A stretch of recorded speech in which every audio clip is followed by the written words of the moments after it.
अरे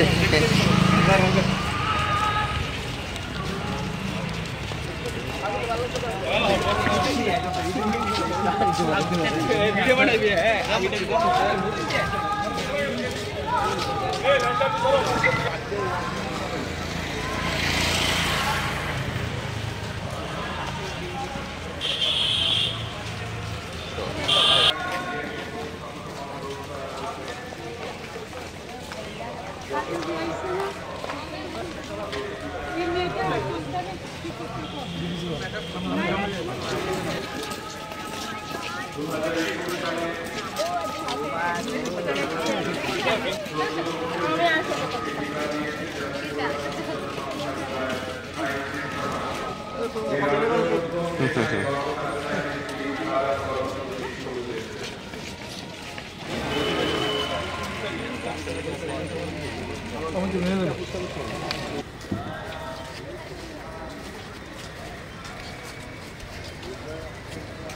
ভালোবাসা আজকে দায়িত্ব করতে যাচ্ছি না, এখন রেলি শুরু হবে। তো আমি বলবো যে এটা একটা সংক্রমণ থেকে রক্ষা করতে গেলে আমাদেরকে সর্বপ্রথম সচেতন হতে হবে। তার উদ্দেশ্যে এই রেলি আমরা লক্ষ্য করেছি প্রতি বছরই প্রায় 1.3 মিলিয়ন লোক মারা যায় হ্যাপাটাইটিস সংক্রমণের জন্য, এবং প্রায় 2.2 মিলিয়ন লোক সংক্রামিত হয়ে থাকে। এবং হ্যাপাটাইটিস বি এবং সির কারণে প্রতি বছরই 3500 লোক মারা যান এবং প্রায় 6000 লোক মতো সংক্রামিত হয়ে থাকে।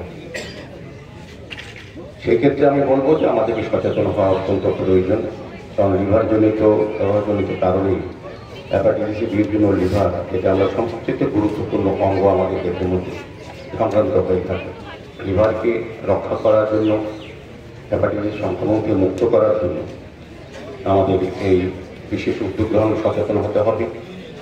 আমাদের রাজ্য আমি বলবো যে একটা সময় আমরা যখন দেখেছি যারা হ্যাপাটাইটিসে সংক্রমিত হতো বা লিভারজনিত রোগে বা কিডনিজনিত কারণে আমাদের রাজ্যের বাইরে দিল্লি বা চেন্নাই যেতে হতো, কিন্তু এখন আমাদের রাজ্যে সরকার আসার পর আমি বলবো যে আমাদের রাজ্যে কিন্তু স্বাস্থ্য পরিষেবার ক্ষেত্রে একটা আমূল পরিবর্তন হয়।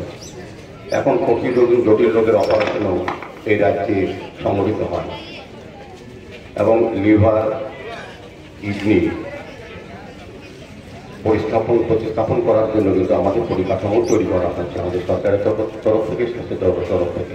এখন আর বাইরে রোগীদের সমস্ত যেতে হয় না, এখানে কিন্তু অনেক জটিল অপারেশন হয়।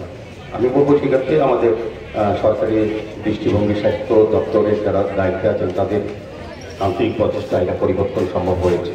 কারণ আজকে যারা প্রদীপবাবুরা বা যারা ডাক্তারবাবুরা আছেন তারা আগেও ছিলেন রাজ্যে, কিন্তু পরিকাঠামোগত দুর্বলতার কারণে হোক বা কোনো সুযোগ না পাওয়ার কারণে হোক এই রাজ্যের চিকিৎসকেরা গুণ থাকতো, সমস্ত গুণাবলী থাকতো, তাদের এই বড় বড় চিকিৎসাগুলি করতে পারতেন না। আমাদের সরকার আসার পর পরিমাণের মতো স্বাস্থ্য দপ্তরে অনেক উন্নত হওয়ায় আজকে কিন্তু এই চিকিৎসাগুলি এই রাজ্যে হচ্ছে। আমরা যারা এই সংক্রমিত হচ্ছি এই রাজ্যে রোগীরা, তারা কিন্তু এই সুযোগ পাচ্ছে। আমার বিশ্বাস থাকবে আজকে রেলির মাধ্যমে আমরা যে বার্তা দেবো, মানুষ আমরা সচেতন হবো, সতর্ক হবো এবং আমরা এই রোগ থেকে যাতে দূরে থাকতে পারি এবং সরকারি সুযোগগুলি গ্রহণ করে রাজ্যে আমরা চিকিৎসা পেতে পারি সেই ব্যবস্থা করা হবে এবং সেটা আমরা নেব। আজকের এই রেলিতে যারা অংশগ্রহণ, আবারও তাদেরকে ধন্যবাদ জানিয়ে এই রেলি সার্থকভাবে সফল হবে আগামী দিনে আমরা সুস্থ থাকার জন্য রেলি অত্যন্ত প্রয়োজনীয়। এই কথাগুলি বলে সকলকে অনেক অনেক শুভেচ্ছা এবং ধন্যবাদ।